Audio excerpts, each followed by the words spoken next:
Energy is power forcefully exerted, but it has to be controlled to be effective.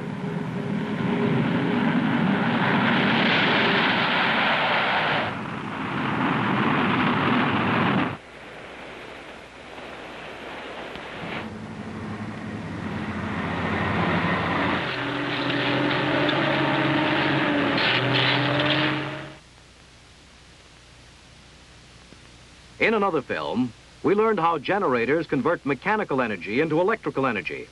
In this film, we will learn about two electrical accessories which control Army aircraft electrical systems: the carbon pile voltage regulator and the reverse current relay.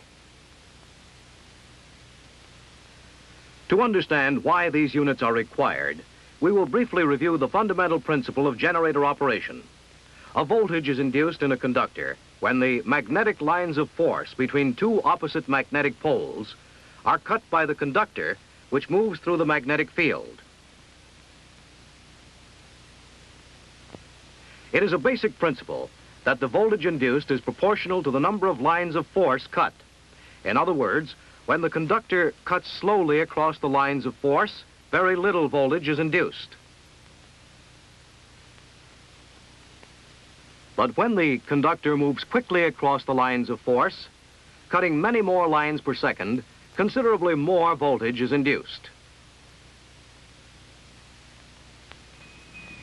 As we know, some aircraft generators are geared directly to the engine, and some are geared directly to the transmission. Therefore, when engine RPM is increased, the generator's voltage output would also increase, since more lines of force are being cut per second. Some throttle adjustments and RPM changes could burn the generator out. Therefore, a simple and dependable means of regulating generator voltage is necessary. In a generator, there are three possibilities of controlling the voltage induced. We can control the speed at which the armature rotates. We can change the number of turns in the armature windings. Or we can increase or decrease the strength of the magnetic field produced by the field coils. To regulate generator output and provide constant voltage at all engine speeds, one of these three means must be used. We can't control armature speed, since the armature is geared either directly to the engine or transmission. There is no practical way of controlling armature speed. It might be possible to change the number of turns in armature windings as RPM changes, but it would require a complex automatic switching device. Fortunately, we are left with one choice, which is not only feasible but fairly easy to accomplish: to regulate generator voltage. The best method is to adjust the strength of the magnetic field as armature RPM varies. To learn how this is done, we'll need a simple sketch of a generator. This is an armature, and these are brushes to take the current from the armature. Wires run from the brushes to carry the current out of the generator. To keep our sketch simple, we'll need only one of the pole shoes and field coils. In an actual generator, there would of course be several sets of pole shoes and field coils. The field coils are wired to the armature leads so that the current produced by the armature is shunted through the field coils. For this reason, the fields in this type generator are called shunt fields. Now we will learn why it is easy to increase or decrease the strength of the magnetic field. All that needs to be done is to provide a means of controlling the amount of current flowing through the shunt field. The simplest means of controlling the current flow is to place a rheostat or adjustable resistor in the shunt field circuit. Thus, when armature RPM increases due to an increase in engine RPM and voltage rises above the desired output, the pilot could adjust the rheostat to increase resistance. This would reduce the strength of the magnetic field, which in turn would reduce the generator's voltage output. Actually, almost all methods of voltage regulation in aircraft electrical systems employ some type of variable resistance in the field circuit. But it would be impractical if an aviator had to manually adjust a rheostat each time he changed engine RPM. An automatic voltage regulator must be used. There are two types of automatic voltage regulators in widespread use. One is the vibrator type voltage regulator. This is the type customarily used with automotive generators. Vibrator type regulators are adequate and dependable for light-duty, low amperage applications. But for the heavy-duty generator systems used in most Army aircraft, the vibrator type voltage regulator would burn out. For this reason, carbon pile voltage regulators are commonly used in Army aircraft electrical systems. This type regulator can handle more amperage than a vibrator regulator. The carbon pile regulator gets its name from the fact that carbon is used in the shunt field circuit as a sort of automatic rheostat. To understand this, you must know about some qualities possessed by carbon. Carbon is a good conductor of electricity. Being porous, it dissipates heat readily. Moreover, the hotter carbon gets, the better a conductor it becomes. Its resistance can be changed by pressure. When the carbon discs are squeezed or compressed, they become a better conductor than when they are allowed to expand to their normal state. This principle is used in carbon pile voltage regulators. The compression and expansion of a pile of carbon discs does the same thing that a rheostat does, and it can be made to work automatically. When an aircraft generator's voltage is controlled by a carbon pile regulator, the wiring is the same which we saw earlier. The carbon pile is wired across the generator's output in the shunt field circuit. With this hookup, all of the current passing through the field winding must pass through the carbon pile.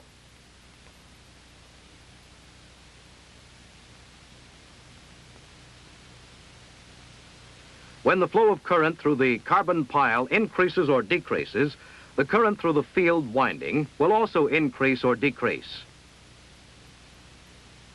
This causes the strength of the generator's magnetic field to increase or decrease. As we learned earlier, one means of controlling generator output is to increase or decrease the strength of the magnetic field. Now, how can we cause the carbon pile to be compressed or relaxed automatically? To compress the carbon pile, a spring is placed at one end so that it exerts pressure against the steel retaining plug at one end of the carbon pile. The spring presses the carbon discs firmly together. When full spring pressure is on the pile, electrical resistance of the pile is very low. By placing an electromagnet close to the spring, we can make it pull the spring away from the carbon pile, removing part of the spring pressure from the pile of carbon discs. With decreased pressure, the electrical resistance of the pile is increased, causing the current flow to decrease. To make the electromagnet respond to the surges and drops in generator output, the electromagnet is wired to the generator in a shunt circuit. Now we can see how the regulator functions. When a generator is at operating speed, the voltage regulator is adjusted so that the spring compressing the carbon discs and the electromagnet's pull against the spring will permit exactly a 28-volt generator output.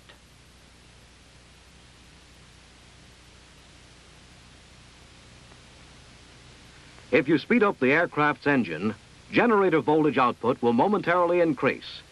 But before this increase can show, the increased current flowing through the electromagnet will increase its magnetic force, causing it to pull against the spring.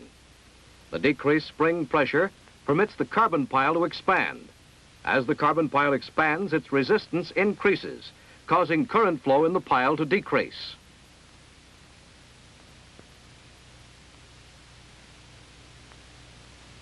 Current through the field windings is decreased, causing the strength of the magnetic field in the generator to decrease. This action to regulate voltage occurs so quickly that a change in voltage output is barely noticeable on a voltmeter. Exactly the opposite action takes place when you decrease engine RPM. As the generator turns more slowly, voltage output falls for a fraction of a second. During this split second, current through the electromagnet decreases, causing it to release some of its pull on the spring. Increased spring pressure compresses the carbon pile, reducing its resistance to flow. The field windings instantly receive more current so that generator output is maintained at 28 volts. Most carbon pile regulators can be identified by the deep cooling fins which serve to dissipate the heat developed in the carbon pile. Considerable heat is developed in the carbon pile since its function is to serve as a resistance to the flow of current. The pile is made of individual discs. These are insulated from the metal housing by the ceramic tube in which they are contained.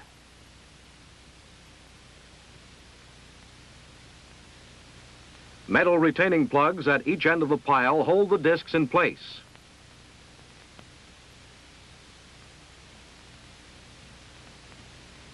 A diaphragm spring assembly at one end of the pile serves to compress the discs.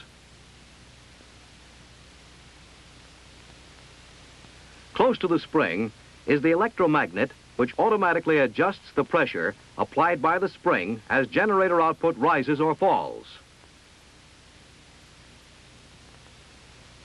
Two adjustment screws are provided on the regulator, but these adjustments are very critical and must be made at a test bench by specially trained personnel.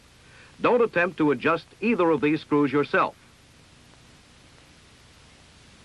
A manually operated rheostat is provided on the regulator so that you can make limited adjustments.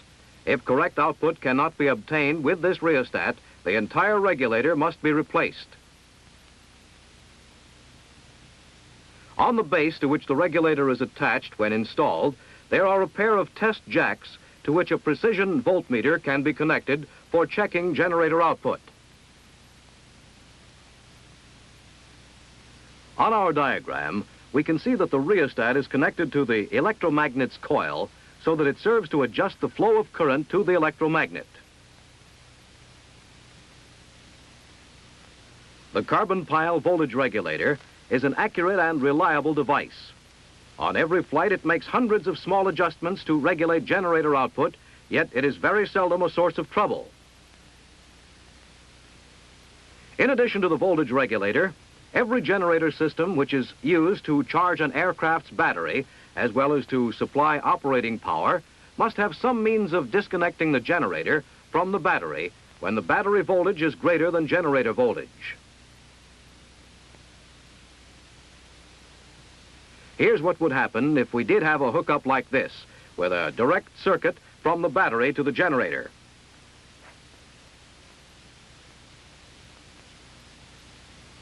Whenever generator voltage fell below battery voltage, current would immediately flow from the battery to the generator, making a motor of the generator and attempting to turn the engine over. Since the generator is geared to the engine or transmission, the windings of the armature would overheat, and the generator could be destroyed. To prevent this from happening, the circuit from generator to battery must be made a one-way street so that current can flow from the generator to the battery, but not in the opposite direction.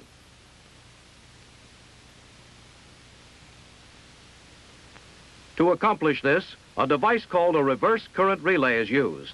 A reverse current relay, sometimes called a battery cutout, consists of a soft iron core with two windings. One winding is called the voltage coil. The voltage coil is connected across the generator output. It consists of many turns of fine wire. The other winding is called the current coil. The current coil is in series with the generator's output.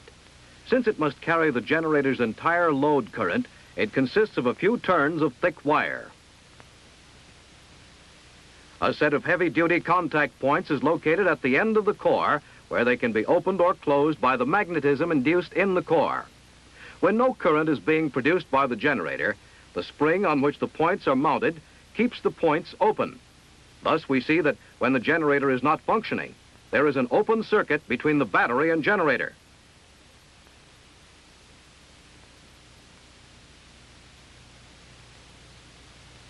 Here is what happens when the generator starts to produce current. At first, current only flows through the voltage coil. This flow of current starts to magnetize the soft iron core. When the generator voltage reaches a value slightly above the voltage of the battery, the magnetism becomes strong enough to close the contact points, thus connecting the generator to the electrical system of the aircraft and the battery.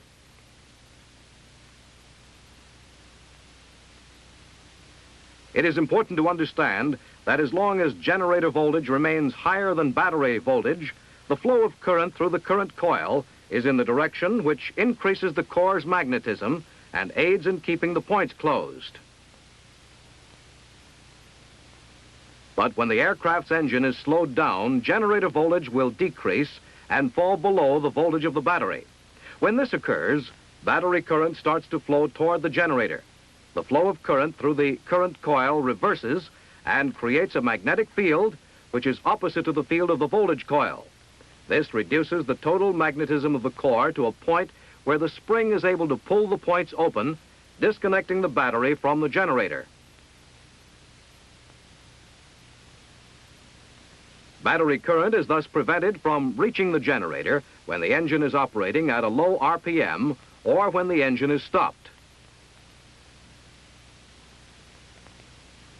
Let's concentrate on the reverse current relay as engine RPM is again increased. Generator voltage increases, strengthening the magnetism of the soft iron core. When the magnetism becomes stronger than the pull of the spring, the points close. As current flows through the current coil to the aircraft's electrical system, the core's magnetism becomes stronger. Since the field of the current coil and the field of the voltage coil are in the same direction, they work together to produce a very strong magnetic field.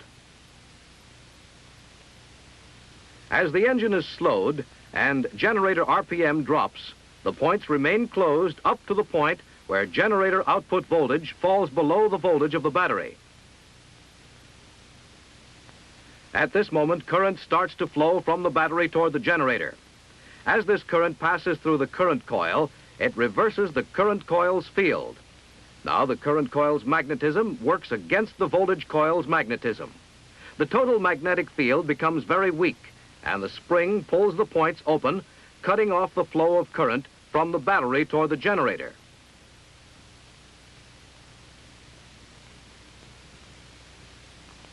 We have seen the action of the relay in very slow step-by-step detail. Actually, the reverse current relay functions almost instantly when battery current starts to move toward the generator. Reverse current relays on some aircraft are a separate item. On other aircraft, they are located on a panel with other generator control items. However, they contain basically the same parts and work on the same principle. In this film, we have learned about two major items in a generator control circuit: the carbon pile voltage regulator and the reverse current relay. The carbon pile voltage regulator functions as an automatic rheostat. It maintains constant voltage output by increasing or decreasing the strength of the generator's magnetic field. Without a regulator, the generator output would rise or fall each time the engine RPM increased or decreased. The reverse current relay serves to cut off the reverse flow of battery current to the generator when the generator voltage falls below battery voltage. Without a reverse current relay, battery current could burn out the generator whenever the engine was slowed or stopped.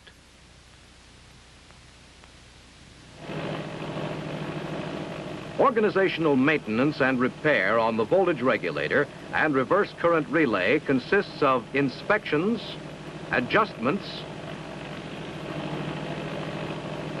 and frequent testing to assure proper functioning.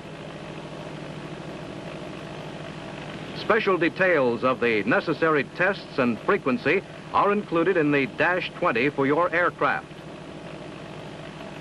When there is trouble in an electrical system, it should be discovered by you on the ground.